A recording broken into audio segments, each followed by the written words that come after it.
"Sir, you are trespassing. On your own land." I thrust my deed forward, halting him. For months, a Karen had tormented our Lake Serenity, unleashing police on anyone who dared exist without her nod. She demanded $50,000 in a lawsuit, filed false reports, and tried bribing officials to seize my property. The twist? She had no idea I owned the $800,000 mansion she rented. Picture dawn over Lake Serenity, Minnesota, mist curling off the water, scented with pine. Suddenly, blue lights carve the haze, flashing across my grandfather's old cabin. Tires grind gravel as squad cars arrive. There she stands, Brenda Carmichael, on her mansion's deck, pink bathrobe blazing like a signal flare, pointing at me as if I am a fugitive. "What would you do if someone called the police for fishing on your own dock?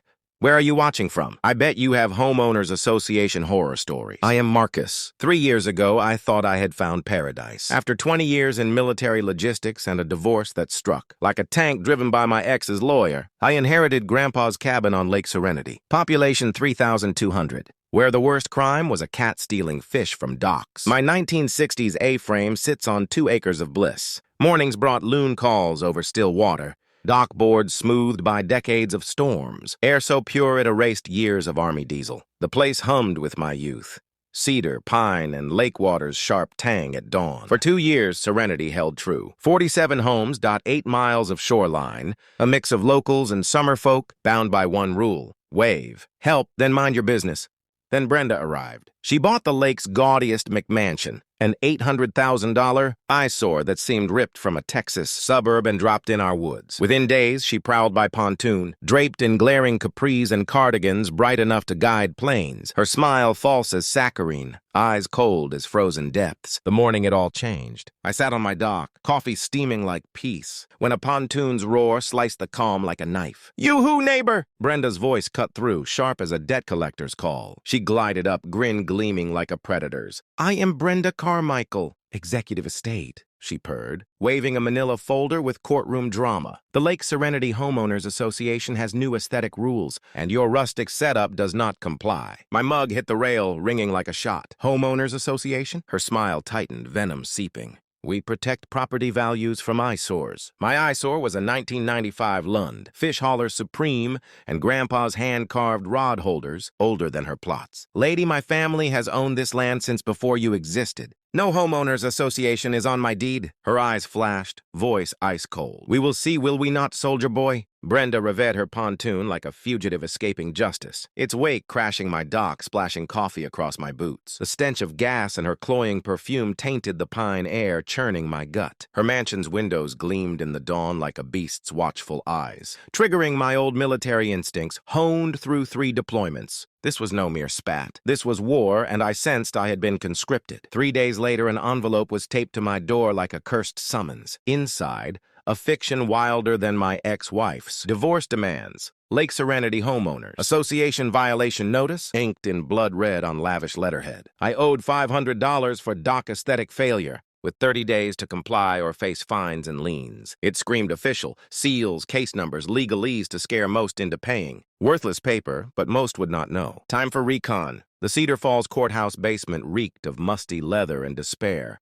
dust motes swirling under flickering lights like ghosts of red tape horrors. My Army days taught me real intel comes from veterans of the paper wars. Dolores, a 70-something clerk, hands trembling with arthritis, grinned. "Another HOA victim, dear?" She slid my file over. "Carmichael's been here 6 times, sniffing about liens. She knows nothing about property law." My deed was ironclad. No covenants, no HOA. Logistics training kicked in. Watch what the enemy hides behind their noise. Brenda's HOA, formed 18 months ago, had 12 of 47 lake properties. Legally, it held no power over me like a cat claiming my land. But ownership records screamed trouble. Carmichael Holdings, LLC, had snatched several lakefront lots. A quick search exposed her game, an unlicensed vacation rental empire, turning quiet cabins into raucous party dens. The woman preaching standards was shredding them. Grandpa's wisdom echoed, "Know who runs City Hall before you fight it." Public records, ownership, licenses, covenants were free online. Knowledge beats threats. I tested the waters with a sly Facebook post. "Anyone get Lake Serenity HOA notices?" Curious. My phone erupted like a grenade. 8 residents sent tales of Brenda's terror, bullying widows over birdhouses, families over mailboxes. Janet, a librarian with CIA-level precision,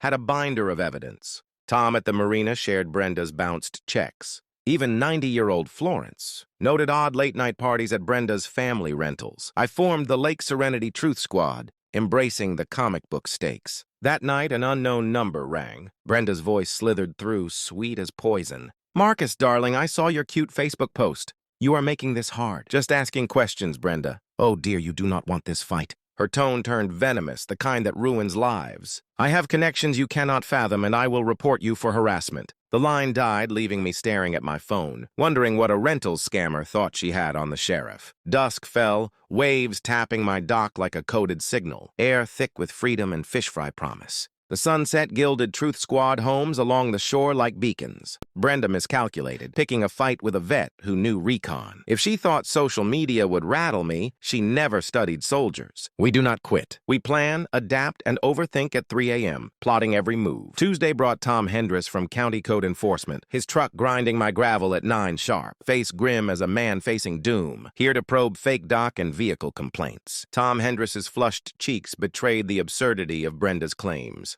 I poured him coffee, rich, not the government's burnt sludge, and led him to my dock, where Lake Serenity shimmered like a taunt under dawn's glow. Tom measured twice, checked his clipboard, then sighed. "A man dragged into folly. Between us," he whispered. Though no one lurked nearby, "This is her 23rd complaint in 6 months. She treats the county office like her personal hotline." Then he dropped a bombshell. Brenda had slipped him a $100 bill last week, calling it a consulting fee for bending code rules. This was not just Karen tyranny. She was dipping into petty corruption. Grandpa's words rang true. Judge people by how they treat clerks and cops. Brenda's playbook was clear: bully or bribe. That night, the Truth Squad infiltrated her emergency HOA meeting, as democratic as a rigged ballot. Her mansion's great room screamed wealth, beige and gold decor exploding like a showroom gone mad. 6 attendees, mostly her rental empire's lackeys, looked desperate to flee. Brenda's PowerPoint, safeguarding our lake's value, flashed pie charts and photos of rogue properties all owned by HOA holdouts. Janet, our librarian sleuth, scribbled notes like she was chronicling a conspiracy. Then she caught Brenda checking a gaudy Rolex, eyes darting to the kitchen. During a bizarre living room-bathroom break, Janet trailed her and overheard a hissed phone call. "I told you, payments are coming." These people fight harder than we thought. But I have plans. Legal traps, code complaints, anything. The puzzle snapped into place. This was not about standards. Someone was squeezing Brenda's wallet, and she was extorting the lake to survive. My army days screamed, desperate people cross dangerous lines. Who held her leash? The answer came fast. Her lawyer, author of my cease and desist letter, specialized in foreclosure defense and debt dodging, not HOA spats. Brenda was drowning in trouble. I countered with my own complaint: harassment, false reports, abusing county resources. Two could wield bureaucracy, and I had navigated military red tape for years. Then I contacted Northwoods Property Management, Brenda's landlord. They were stunned to hear about her illegal rentals and lease violations. Deputy Rodriguez, tracking lake complaints, pulled me aside as dusk glittered like jewels on the water.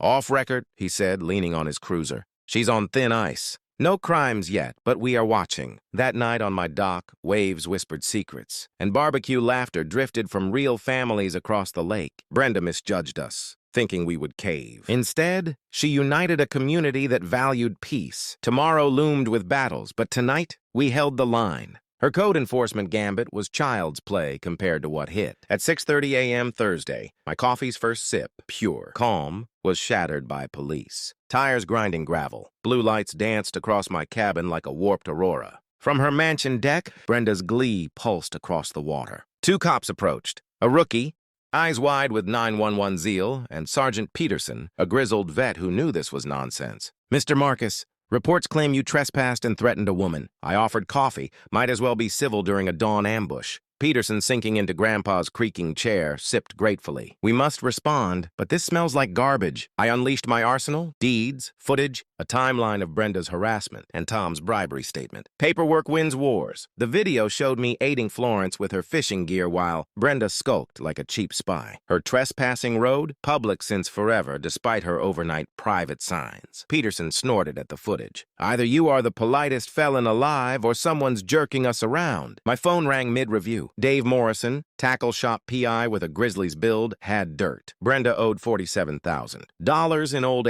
HOA. Fees from Minneapolis, sued and lost, explaining her legal savvy. She dodged contractors and creditors using threats to stall payments. Her rentals broke 3 zoning laws, unlicensed and unreported. The Truth Squad, now 15 strong, shared more. Tom's $3,200 doc fee debt, Brenda's hardware store scams. She bullied to avoid paying, banking on fear. Peterson, scanning my files, shook his head. File charges for false reports, Marcus. She's using us as her muscle. As the cruiser left, gravel sang victory. Brenda's silhouette vanished from her window. Mist lifted, pine-scented hope rising. My lawyer, Arthur, called, voice heavy with promise. Tomorrow's meeting changes everything. Loons wailed, echoing honest lake life. Arthur, Grandpa's lawyer since forever, greeted me in an office reeking of cigars and law. At 78, he dressed like he was pleading to the Supreme Court. Sit, Marcus, he said, glasses glinting. Papers fanned across his desk. Deeds, trusts, a bombshell. Your grandfather's 1987 Northwoods Property Trust gave you 60% control of 4 lake properties, including Brenda's mansion. My coffee froze mid-sip. I was her landlord, her rent funding my account for 3 years,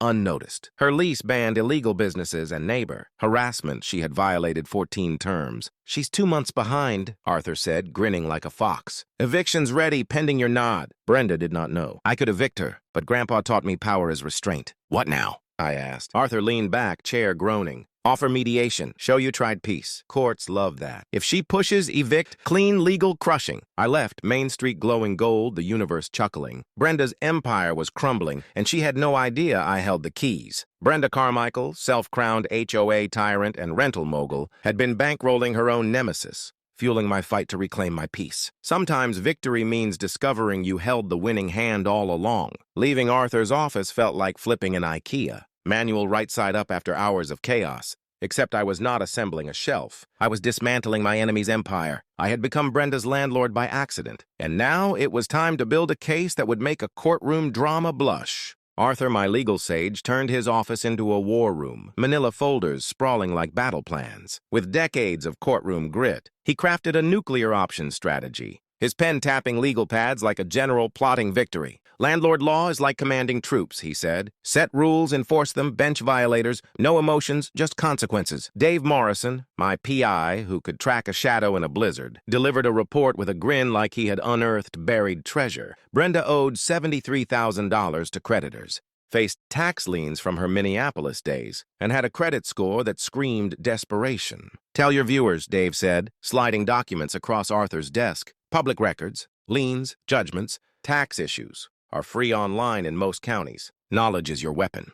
Janet, our librarian turned spy, compiled a binder of evidence. Photos, statements, a harassment index that could shame a detective novel. Marina receipts. Bounced checks, she said, adjusting glasses that had witnessed more drama than a soap opera. Contractors echoed her tales of Brenda's payment dodges and legal threats. Deputy Rodriguez, tracking complaints like a hound on a scent, leaned on Arthur's cabinet. Document everything, he urged. Courts demand proof of reasonable efforts. Our prep felt like a covert op, with librarians and lawyers plotting to topple a rental empire. I added audio-equipped cameras. Legal on my land, Arthur confirmed, flipping through a law tome thick as a tank. Check local statutes, but evidence trumps hearsay. Our escalation plan gave Brenda a chance to bow out gracefully. First, a neighborly mediation offer via county services. If she refused, I would expose her as my tenant at the town council. Janet studied meeting protocols like a diplomat, while Arthur drafted notices for every scenario. His backups having backups. Offer a dignified exit, he advised, sorting papers with monk-like precision. Courts favor reason. Juries despise bullies. The Truth Squad, now 15 strong, became a surveillance network, sharing Brenda's unraveling antics via group chat. Tom at the marina pledged to log her stunts. Businesses backed our paper trail. The local paper sniffed a bribery scandal,